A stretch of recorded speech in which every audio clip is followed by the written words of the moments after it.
We start off with our normal prayer for teacher and student. Om Sahana Vavatu Sahano Bhunaktu Saha Viryam Karavavahai Tejasvinavaditam Astu Ma Vidvishavahai. Om Shanti Shanti Shanti. May that one nourish us both. May that one protect us both. May we work together with great energy. May we, our minds be mutually illumined. May we not unnecessarily cavil with each other. Peace, peace, peace be unto all. Nanyas praharagupati hridaye smadhi satyam vadami cha bhavan akhilantaratma bhaktim prayacha ragupangava Nibaram me kamadi dosa rahitam karo manasam cha Om Shri Sita Lakshmana Bharata Shatrugna Hanumat Samita Shri Ramachandra Parabrahmane Namaha. O Lord of the Raghus, resident in the hearts of all, you know very well that I speak but the truth when I say that I have no desire within other than this prayer that I repeat. Vouchsafe unto us unshakable devotion, O glory of the Raghus, and free our minds from the stain of lust and all other passions. Salutation to Sri Ramchandra, Supreme Being, accompanied by Sri Sita, Lakshmana, Bharata, Shatrugna, and Hanuman. So this is the start of a series of talks on the story of Rama, otherwise known as the Ramayana. And so today, of course, is an introduction, because for those not familiar with the story, we need to give something of an overview. But before we start, I want to talk about rishis. Because the author of this text is a rishi called Valmiki. In ancient India, a perfect man was called a rishi. Literally, somebody who sees the internal side of things, who sees the truth within. It's not normally obvious to us, only the suspicion of it, or the signature of it, or the suggestion of it. We know there's such a thing called life. Where does it come from is an eternal question. We know that things stir up internal feelings, aesthetics, a sense of beauty in us. When we see something beautiful, something internally stirs up. And we know that the cause of all this must be something like some intelligence. If you deny that, of course, then you'll say there's no cause and it's only just chance, a random set of events that somehow plays dice. I think it was, of course, the great scientist Einstein who said that he didn't believe that God played dice with the universe. He wasn't talking of an extra cosmic entity, of course. He was talking, in this case, of some primary cause that sets about with a deterministic world, some kind of causal being that ensures that there is rhythm and harmony in the universe. So these ancient sages, were they anything special?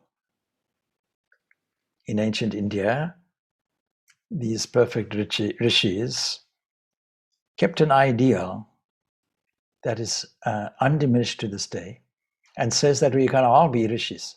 We can all be seers. One person having seen everything, we can all see everything.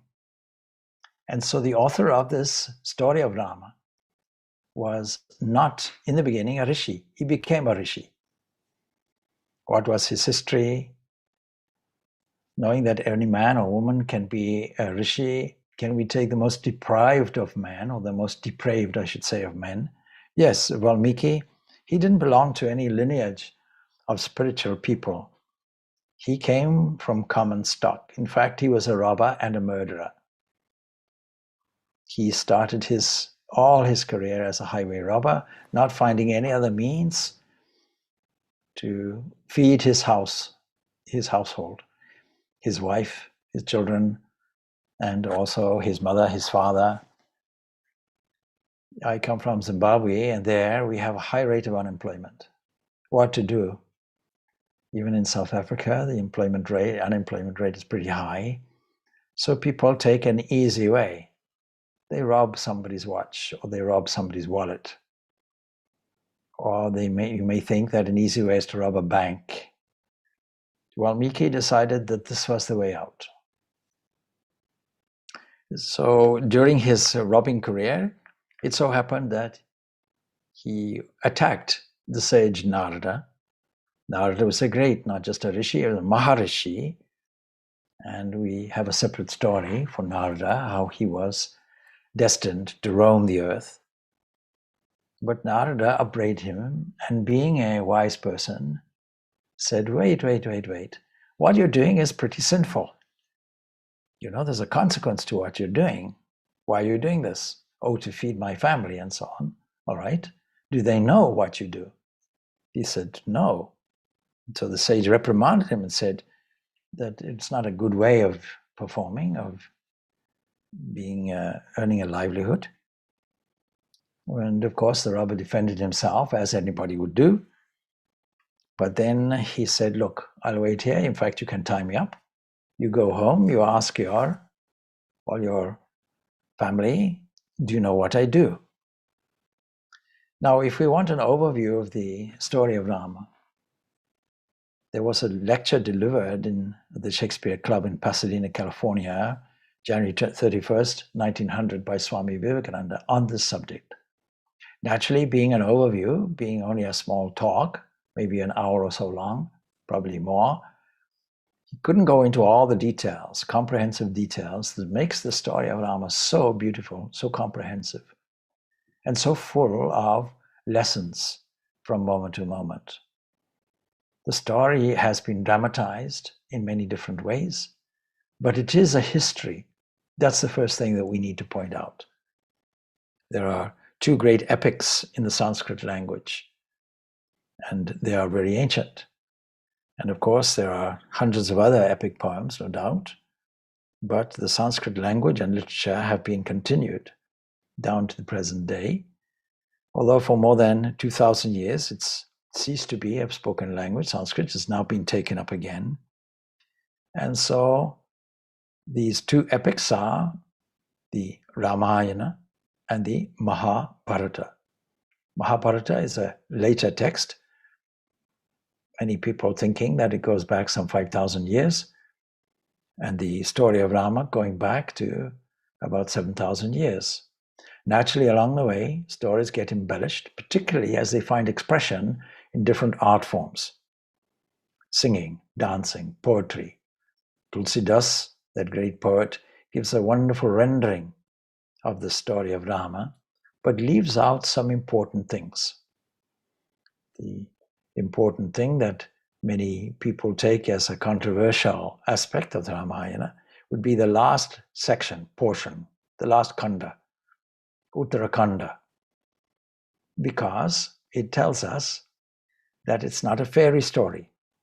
You know, if you study all these stories, Cinderella and so on and so forth, everybody lives happily ever after. But is life like that? No, it's not. And so this portrays not only a history, it also portrays a drama. And isn't life a drama? If we take it as God's Leela, God's play, the whole of life is a drama. So we can take it both as historical account, which means we have to take it seriously. Secondly, we can take it as a work of art, a work of literature, in which case we can understand its literal and its literature, its artistic merit. But we can also take it as a book on moral living, ethical living, good citizenship, duty. And we can also take it as a book of life. It is full of pain. It is full of sorrow. It is full of happy moments also. It is life. Don't tell me that life is continuously happy. If it was, there'd be no reason to complain. But I hear complaints everywhere. Please, I want this, I want that. Why is my life like this? Why is my life like that? And the stories, both of these epics, Mahabharata and Ramayana, embody also the manners and customs, the state of society and civilization as it was in those ancient days. And in listening to the story, we have to take all of that into account. There are some poetical literature before this. Most of it is contained in the Vedas, sacred books of the Hindus, and sacred books which are foundational books, and according to the Hindus, foundational really to all religions and all systems. But this Ramayana is held in common consent in India as really the very beginning of formal poetry. That requires a poetic mind. Let's go back then to the author, who is a robber. How can a robber bring out such beautiful conceptual works? And is it a history if he intuited? Because yes, when you come to the stage of a rishi, and anybody can be it, then you are immediately in tune with the cosmic mind. And your intuition is fact. The name of the poet, Valmiki, was not his original name. I don't think we know his original name, because it means the one, and the implication is who meditated to such an extent that an anthill grew over him. Such concentration he had. How did he get such concentration? He goes back to his family and asks them, "Do you know what I do for a living?" And they said, "No, we don't know." It means equivalent, we don't care. We just get the merit of your earnings, and that's enough for us. Then he tells them, frankly, well, I rob people, I rob their possessions, and I rob their lives in certain circumstances. I'm a robber and I'm a killer. Are you happy to take all the consequences of my sins, since you're sharing in all this bounty that I'm giving you as a result? So the young man, of course, was strong and vigorous. And now I read here from Swami Vivekananda's account.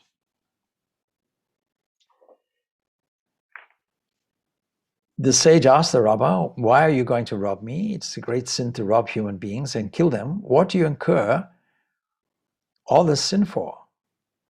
And the robber is saying, "Why, I want to support my family with this money." Now, said the sage, "Do you think that they take a share of your sin also?" "Certainly they do," replied the robber. "Very good," said the sage. "Make me safe by tying me up here while you go home and ask your people whether they will share your sin in the same way as they share the money you make, and of course all the things that the money buys." And the man, of course, went. So the conversation, according to Swami Vivekananda's account, goes like this. "Father, do you know how I support you?" He's asking his father. And the father answered, "No, I do not." "Well, I'm a robber and I kill people and I rob them. So..." "What?" says his father. "You do that, my son? Get away, you outcast." He then went to his mother and asked her. You can imagine Swami Vivekananda enunciating this and doing it in dramatic tones with his beautiful voice. "Mother, do you know how I support you?" "No," she replied, "through robbery and murder." "How horrible it is," cried the mother.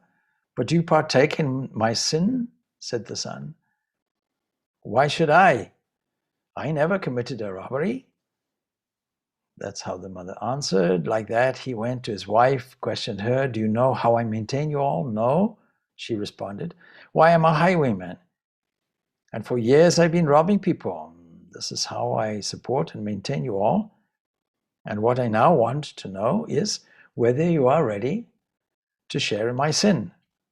"Oh, by no means," is the reply. "You are my husband, and it's your duty to support me." Naturally, the whole eyes and the attitude of the rabbi shifted and changed. He felt alone, no doubt. And the eyes of his own eyes were opened. His internal eyes were opened. That's the way of the world. Even my dearest relatives for whom I have been robbing will not share in my destiny. And so he came back to the place where he had bound the sage, Narada. He unfastened his bonds, fell at his feet and said, "Will you teach me, please? Is there a better way? Save me. What can I do?" And the sage said, "Give me or give up your present course of life immediately." That's the first thing we have to do. All of us have to do it. First of all, we have to make an assessment. Is it a good course of action? What will the consequence be on me? Often this is not an obvious thing. When we do any action thoughtlessly, just habitually, we don't pause to think, what are the consequences to myself and to others? So, evaluation. Next thing, we have to find out, can we take refuge at the feet of somebody who can help me? Can we take the help of somebody who seems to be balanced? Somebody who doesn't seem to have my problems or has had the problems but nicely got through them. And so he takes refuge at the feet of the sage. Give up your present course of life. That has to be the first resolution. I am prepared to change. See that none of your family really loves you. Not really. So give up all these delusions. It's your delusion that they love you. They will share your prosperity, but the moment you have nothing, they'll desert you. And so, therefore, worship Him who alone stands by us, whether we are doing good or evil. There's some supreme lover somewhere that doesn't care whether we do good, whether we do evil. It's not a cosmic, extra cosmic judge that judges our actions and gives us a malicious punishment or some kind of delicious reward. So that person we have to find, that entity that remains steady and stable, never leaves us. Then the sage taught him how to worship. This is how you do it. Gave him spiritual instructions, and this man left everything and went into a forest. Traditionally, you go into a forest. What's the equivalent in our modern day? Our modern day equivalent is to find some quiet place. There are many places in nature that we can resort to temporarily, but the final resting place is sitting where we sit in our own heart. We can pray, we can meditate in a silent corner, we can do it in the early hours of the morning when there's no disturbance. All of us have the capacity to do it, but it requires willpower. Some people have the resolution initially, and then the morning comes and they change their mind. You can pray, you can meditate until you can forget yourself. You can forget yourself so entirely, in his case, that the ants came and built anthills around him and over him. And he was quite unconscious of it. He had no knowledge of it. And after many years had passed, a voice came, "Arise, O sage." Now, what was he asked to meditate on? Narada gave him a mantra.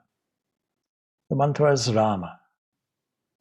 Rama, the whole mantra embodies the ideal of perfection, the ideal of sunshine, the idea of sunshine of knowledge. See, Rama historically comes into the solar dynasty. He's all sunshine. He's all positivity. He's all perfection. But what is the opposite of that? The opposite of that is Mara. When we read the life of the Buddha, and we have done this recently, we see he sat down and there was a tempter called Mara who came to him. Just as when Jesus sat down in the desert for 40 days, the devil comes, the Satan, that means the advocate comes, or the one that argues and tempts. When we sit down and try to find the truth, no doubt doubts and fears and temptations will arise. And that happened. And this was embodied in this opposite of this Rama. And all he could say, because of his history of robbing, his samskaras, his habits, he could only say, Mara, Mara, Mara. The tempter. Buddha was tempted by Mara, he resisted. You can say that Jesus was also tempted by Mara, he resisted it. It wasn't called Mara, of course. Mara, Mara, Mara, Mara, ultimately that transforms to Rama, Rama, Rama, Rama. And then from there comes the intuition of the ideal of Rama, but not the words necessarily. So let us have a look and see where these words are coming from. During the course of his post-meditation, he one day was going to bathe in the holy river Ganga, and he saw a pair of doves wheeling around and round, kissing each other in the spring. And the sage looked up and was pleased at the sight, seeing the harmony and beauty in it, and seeing the affection of these two. And so at the sight of this, he went into a kind of rapture of aesthetics. But as he looked up and was pleased at the sight, he saw another scene. It was an arrow whisked past him and killed the male dove. And as the dove fell on the ground, the female dove went on whirling round and round the dead body of its companion. And in grief, in a moment, the poet empathized with this, as any sensitive soul might, and he became miserable. And looking around, he saw the hunter. "You are a wretch," he said, "without the smallest mercy. Your slaying hand would not even stop for the sake of natural love. What is this? What am I saying?" he thought to himself. And then the poet in him came out. He thought to himself, "I've never spoken in this sort of way before." And then a voice came within him. "Don't be afraid. This is called poetry. It moves, it's an expression of the heart. You don't have to plan it. You just have to have an in-touchness with internal divine sentiment. And don't worry, it'll come out of your mouth, whether you know it, whether you don't. Don't plan it, don't think about it. Simply allow it to happen." And then he writes the life of Rama. He writes it in poetic language. He writes it for the benefit of the world, intuiting the story previously. And that's how the poem first began. The first verse sprang out of bits from the mouth of Valmiki, who was really the first poet. And it was after that he wrote this beautiful life of Rama. Now, there was a place, Koshala, and the capital was Ayodhya. Today, we have some insights into how this ancient capital was. If you go to the archaeological explorations along the Saraswati Ganga, what you'll see is a number of sites which are astonishing. First of all, the population of these cities, the Harappa culture, as it is called, along the Indus Valley and Saraswati Valley. And we know the antiquity of it because although archaeology will take us back some 5,000 years, still we know that the Vedas themselves will mention the river Saraswati. And this can be seen, or where it used to be, from outer space. You can catch it from the satellite. You can see where the river made a nice valley. It was a vast river, a huge river. And along these river banks, there were great, great settlements. What were the cities? The cities were built from the mud of the bricks, well-laid, well-fired bricks. They had provision for gardens. They had provision for drainage, sewage, well-planned, well-lined streets.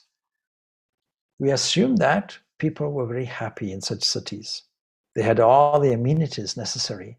And that means that the administration of it must have been very, very fine. Must have catered for every single need that we can think of. Commerce, industry, houses well planned, obviously the provisions for grain storage would have been there, and also pleasure gardens. This is the description of Ayodhya. The fertile river Sarayu was there, and even today we can catch this capital of Ayodhya. It was originally built by Manu, famous ruler of the Solar dynasty. And from Valmiki's description, a beautiful description of the capital, it is clear that ancient Ayodhya was not inferior to our own modern cities. Even in ancient India, city civilization had reached a very high level of sophistication. And when we read the story of Rama, we get this at every single level and layer we can think of.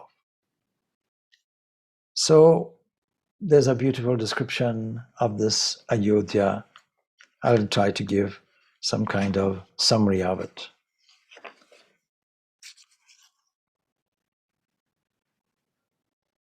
Many illustrious kings of the Solar dynasty, as I said, reigned over this kingdom. And of course, the current monarch was Dasaratha. So when you read this story and when you come across the first kandam or section called a Balakandam, it's necessary to take note of all the characters. Don't be put off by the names, because actually Dasaratha means the one who is armored with 10 chariots. That's the literal meaning of the name. We can see how strong he was and how dynamic he was, how respected he was. And without that respect, then no city can thrive or strive. In the ancient days, the system of warfare or challenging a kingdom went something like this. The citizenry complain, things are not being administered well. The king has no interest in us, and his advisors and ministers, they're not managing things well, and people are suffering. We have poverty, the arts are not being looked for, unemployment is high, all of these problems are there. And a rival king gets to know this. They appeal to him. Will you come and take over? So a king had to abide by certain standards. He was the slave of all the people. And when we come to eventually to the story of Rama, as he was king, and every king is really a slave to their people, because this is called democracy. Without democracy, without looking after the needs and sentiments of the people, you don't get any harmony in any city. And I see in the chat groups a lot of controversy about what Rama did not do. But this has to be borne in mind, that a good monarch, a good leader, a good king will have to take into account the sentiments of the people, and at the same time maintain a sense of moral justice, morality. This is missing in today's leadership. In today's democracies, people don't care whether a person is moral or immoral, whether a person has had a number of different personal trysts or has some level of corruption, as long as society is going well and the economy is being run well. But what kind of example are we giving to children when the leaders of the country, who are supposed to be our highest ideals in society, are themselves base and low? Society thrives when the leadership is exemplary. Somebody complains about the leadership, what will happen? You can see this very much in the Mahabharata more. So the rival king comes and he says to the incumbent, I'm going to take your kingdom over. And the incumbent says, over my dead body. And the rival says, so be it. And they arrange to meet on a battlefield. Even there's a code of ethics where no civilian gets involved. No old man is cut down. No young child is cut down. No domestic peace is upset. The warfare today is very, very different. And so it is up to the king to have a good reputation. So as a typical ruler, he was an adept in handling war and peace, both of them being inevitable in life. But he had the privilege of waging a victorious war, allying himself with the celestials. He entertained a paternal affection towards his subjects. That's what was necessary. It was always from sages and saints that Dasaratha besought his advice, both for personal and for public concerns. So it wasn't an autocratic rule, even though the king's day was busy. There is a great record of the normal everyday business of a king. He was busier than anybody because he had to deal with everything, and yet he had to take the advice of his advisors, and his advisors were primarily wise because there was something like wise senators, gray-haired people probably, who had life experience and who above everything else were good citizens with model examples of purity. Whole understanding of human life was still the same. The human life is there for perfection. It is there ultimately for liberation, for freedom. And any benefit that you're going to give society will have to lead you there. So the story of Rama is not just a history. The story of Rama is not just a poem. The story of Rama is not a record of ancient days. It is not just a text on moral and ethical living. It has behind it a whole philosophy that society itself should move toward the ideal of perfection. In order to do this, we have to have models of perfection.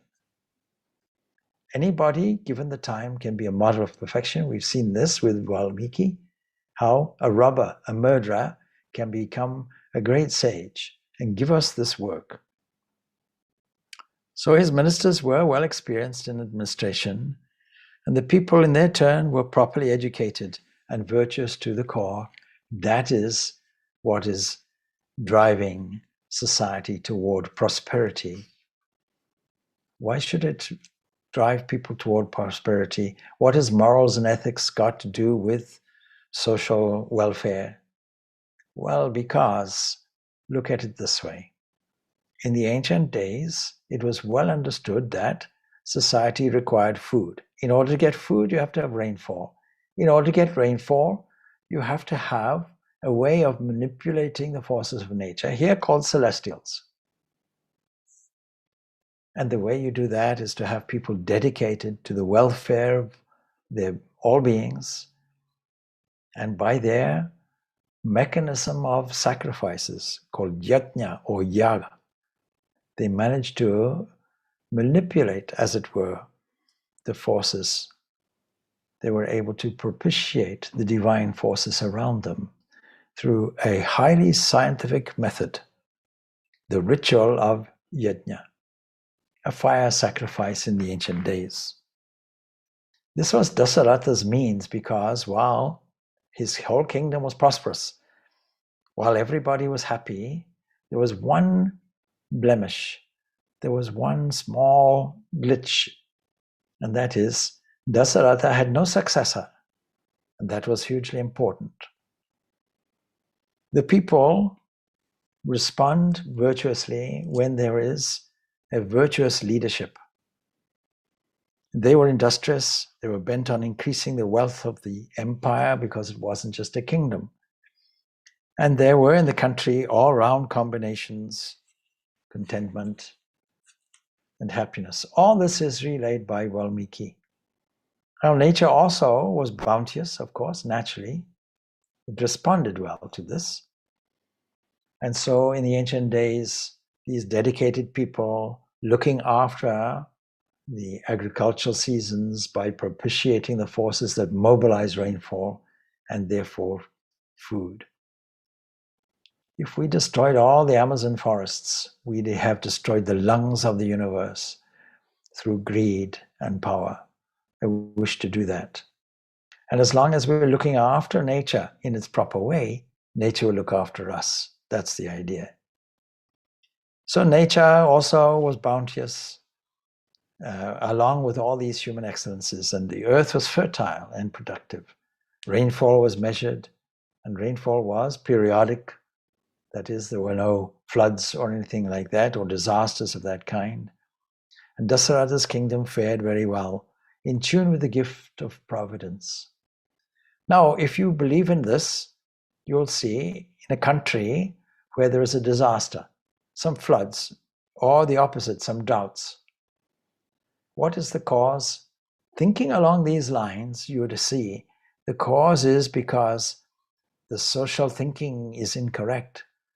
It maybe have become a little materialistic because the leadership is giving no moral direction. There's no moral compass in society. Alas, I think this is how we would view it today, that this ancient machinery, or mechanism, if you like, for prosperity is sidelined and is not seen to be at all important.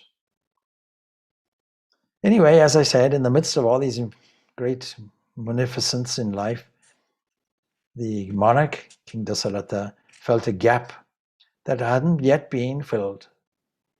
And he was advancing in age, and he saw the problem. Let us go back to an overview now. This is the beginning. Let's go back to overview of this. And again, I might use Swami Vivekananda's very precise account. Sri Rama, to start with, is the pivot of this whole tale. That's why it's called the life of Rama, or the story of Rama, or the history of Rama. And so he represents a whole fabric of this immortal book that is woven around him. And it's therefore called the story of Rama. He's the model of the young and the old, both the man of the world and the recluse, absorbed in the glory of the self. And this is what Valmiki discovered in his meditations. He embodies virtue and ardently applies it to life in conflicting circumstances. Though stationed in the mundane, he is at the core supremely above it. This we have to bear in mind. Now, we don't take it just for granted, but we see throughout the whole story of Rama, this is exhibited in how people view him, and also in his virtuous deeds and actions, and also in his uncomfortable decisions that he has to make. Sita is the other half. Sita is the other side of this divine coin. Sita is the ideal wife of Rama. And wherever there is an incarnation, avatara, some descent where cosmic mind or the cosmic balancing power comes to restore harmony everywhere, there is always this combination. Ram Krishna, Sharada Devi. Krishna, Radha. Ram, Sita. We can even go further and say Shiva, Parvati. This duality is there. Now the word Sita means the furrow made by a plow. In other words, we can see it as a joining between, if we take the philosophical approach, of heaven and earth. This is necessary. This combination has to be there, heaven and earth. So she was a daughter of the earth, and as a daughter of the earth, she was found in a furrow, and so she was called, the one found in furrow, Sita. And she was brought up by the royal king, King Janaka. The Sita is the embodiment of purity and womanly virtues. She conquered misery by calmly enduring it.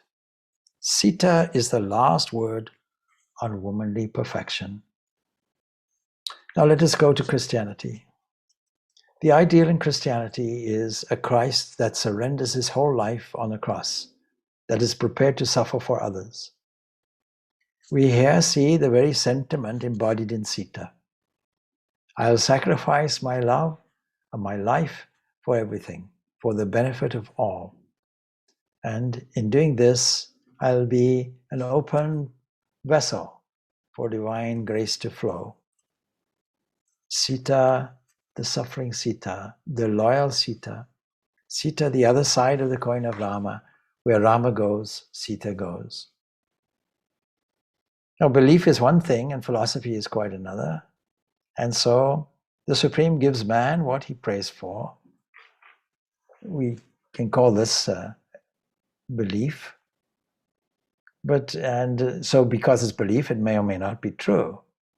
But we get what we want, provided we can make ourselves worthy of it, make some kind of self-preparation. That's the philosophy. And it's inviolably based on truth. It's based on knowledge of the real and of the eternal law, what we call Sanatana Dharma. This law governs the phenomena in philosophy. And when the law applies to the inert matter, it's called science. When it applies to the life of man, it's called yoga. So this Ramayana deals with the life and conduct of man at various levels. And the book is therefore termed the philosophy of humanity. This dimension has to be taken into account when we study this. Among all the sacred books of India, this Ramayana is, as I mentioned, classified very clearly, and every chapter tells it, as itihasa, a historical account.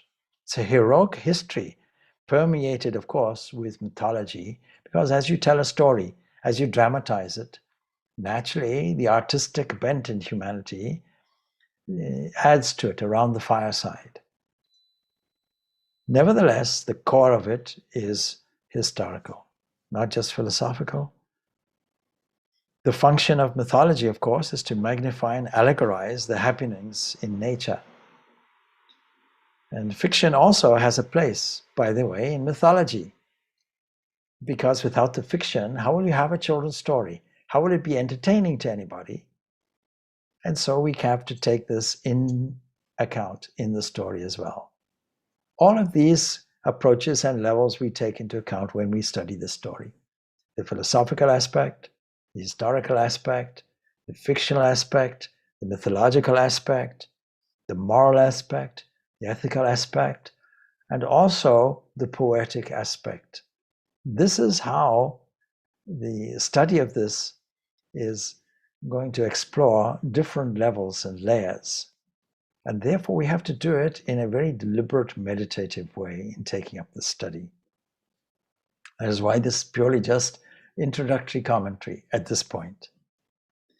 And the benign and the malign are the two forces that are inserted patently in nature.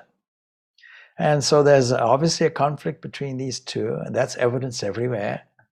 And so this Ramayana, the benign elements are designated as rishis or holy people. And the malign aspects are called rakshasas. They're ever intent on aggression and trying to upset, of course, the harmony which is there. One side is trying to maintain and restore the harmony. The other side is trying to disrupt it and menace the good. The bad species are in evidence at all levels, of course, even today, and we don't have to go very far to see them. We just have to tune into BBC or RTE or any of the radio stations currently today, or the internet. Anyway, all of these factors are taken realistically, because of its historical nature, into account in this Ramayana. And another hard fact in life is there is no being on earth without its enemies. You have your enemies. I have my enemies. I know that. And therefore, facing the enemy is an internal problem unless we have some qualities. All beings are forced to get their training in this respect. You and I are in training mode.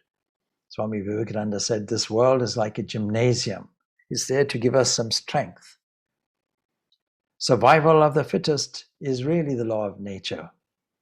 Yes, the Ramayana teaches man how to brave the enemy, how to face the enemy, how to use one's resolve, your inner strength.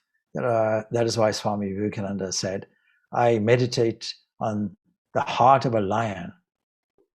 I only teach the Upanishads, and of that I teach one virtue, strength. So we have to learn this art. If you want to thrive, this has to be taken into account. We have to learn the art to thrive, even in the midst of difficult circumstances, which will always be there. Rama's weapon is really the symbol of victory. Never did he wield it in vain. We can see it as a bow and arrow. And all the elements in society may be brought under two broad heads, virtuous and the vicious, no doubt. And the former, that is the virtuous, is usually considerate, and the latter is usually conceited, full of arrogance and egoism.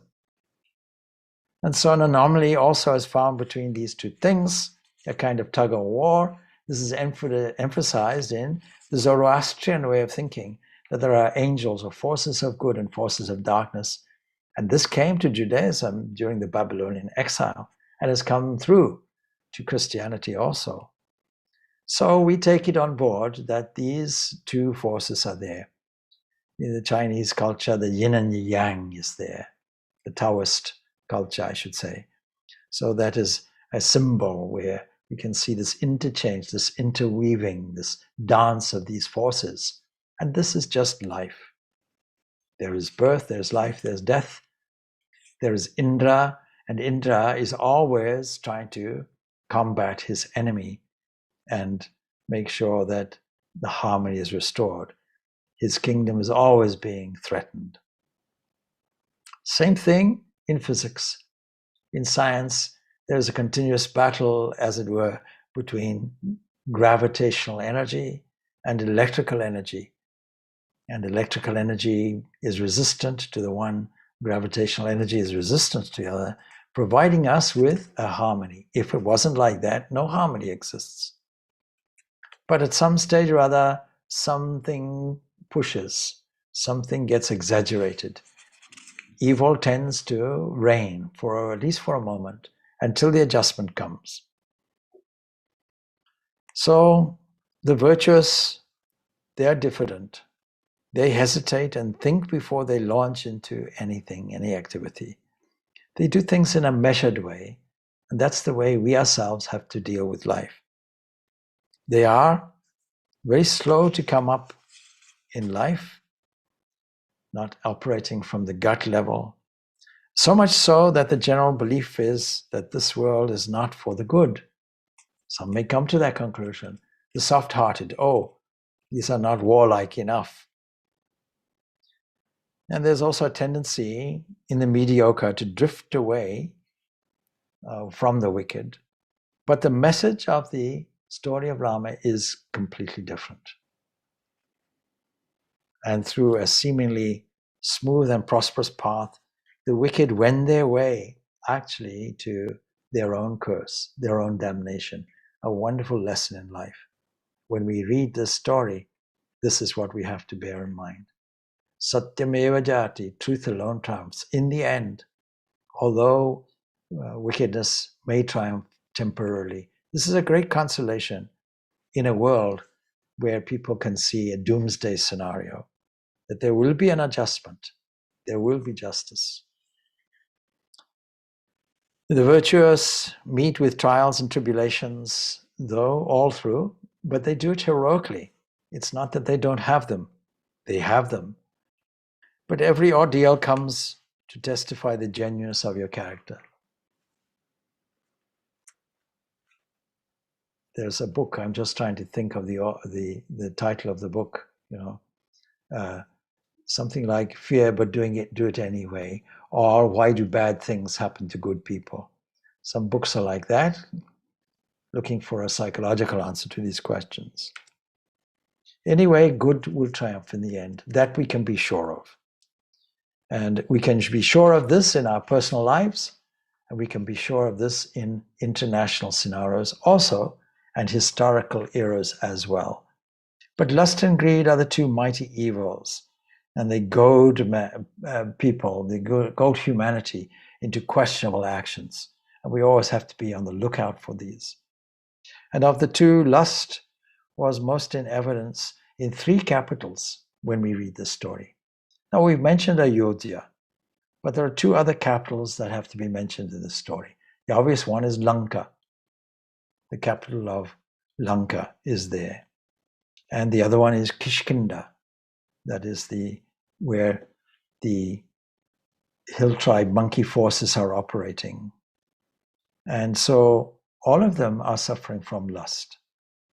The Ayodhya, the king was drawn to his 3rd queen, Kaikeyi. He had 3 queens. He was more drawn toward her.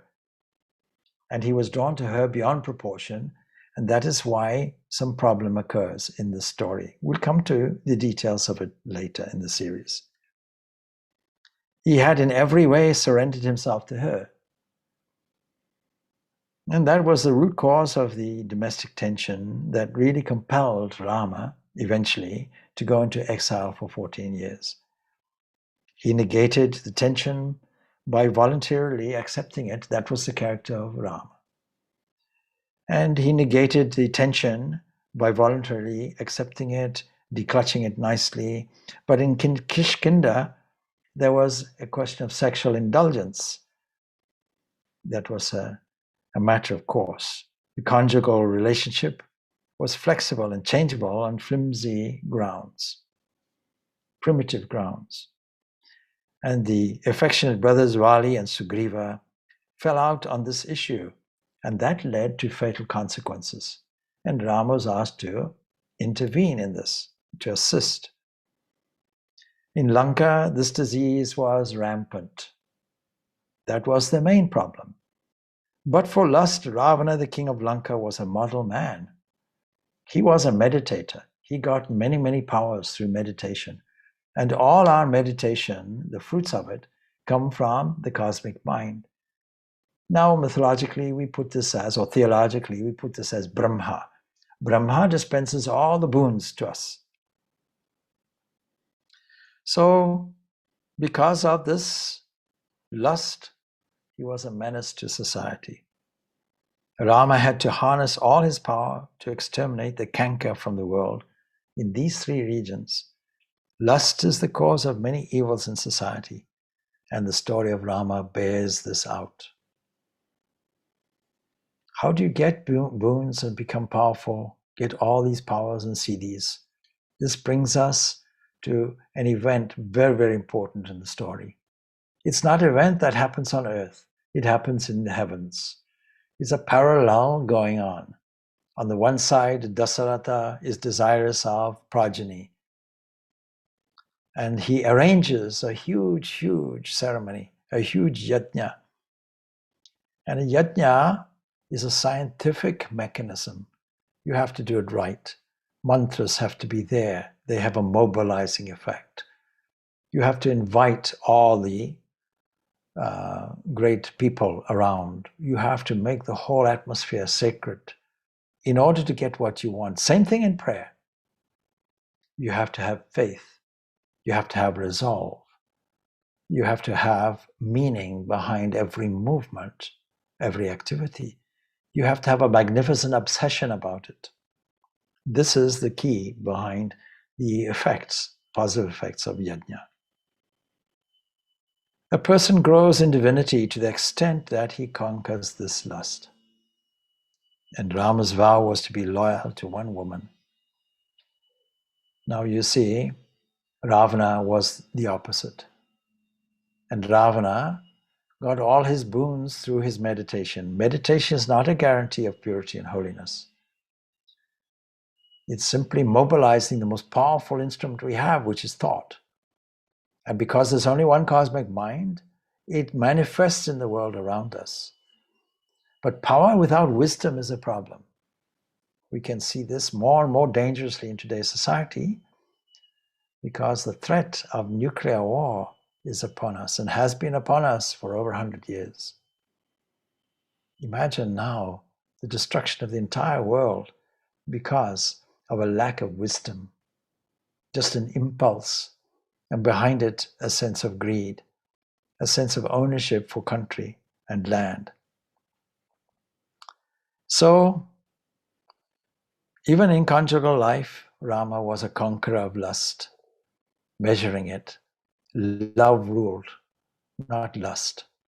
Sita and Rama, Radha and Krishna, all of it is an intertwining, an enmeshment of love. And as a result, of course, divine progeny comes. And this was in the form of twins, Kusha and Lava. And I won't preempt the story, but I'm mentioning these as an insight for those who have studied it.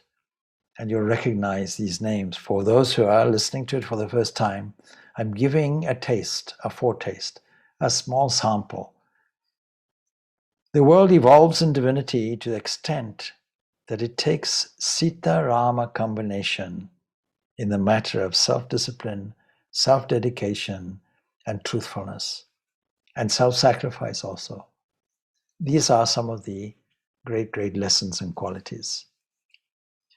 Now, next week, what I will do is continue with an overview, and I will make a commentary as I go, and I'll use as a model, a succinct model, this lecture that was given by Swami Vivekananda.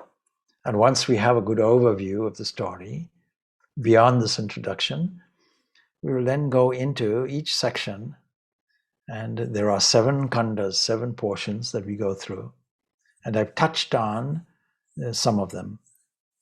I hope that in the next few weeks you will enjoy the story, you'll get value from the story, and it will mobilize in you a desire for spiritual strength and virtue, and it will give you a certain model of behavior for dharma, for truthfulness, and it will inspire you in a beautiful artistic way, a way which that and storytelling can give.